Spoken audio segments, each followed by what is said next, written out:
Previously in the book of Proverbs, I spoke about trusting in your riches will fail you. And now I'm moving on to verse 29 of chapter 11 of Proverbs. He that troubles his own house shall inherit the wind, and the fool shall be servant to the wise of heart. Now, two extremes in the management of family affairs are here condemned, and the ill consequences of them foretold. Number one, carefulness and carnal policy. On the one hand, there are those that by their extreme earnestness in pursuit of the world, their anxiety about their busyness and fretfulness about their losses, their strictness with their servants, and their niggardliness towards their families, trouble their own houses and give continual vexation to all around them, while others think by supporting factions and feuds in their families, which are really a trouble to their houses, to serve some turn for themselves and either to get or to save by it. But they will both be disappointed.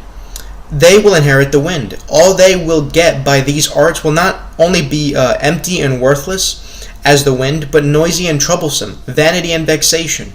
Number two, carelessness and want or lack of common prudence on the other hand.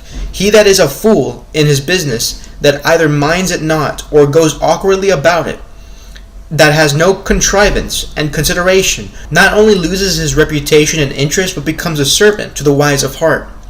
He is impoverished and forced to work for his living, while those that manage wisely raise themselves, and come to have dominion over him and others like him.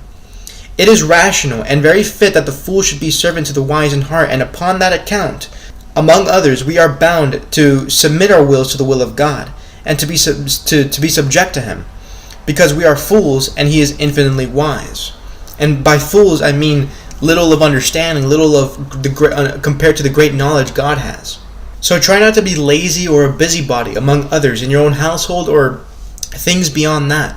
Be wise in your walk with God. But that'll be it for verse 29. God willing, I'll be moving on to verse 30 and 31 in chapter 11 of Proverbs. Stop sinning, live holy, and obey Jesus Christ.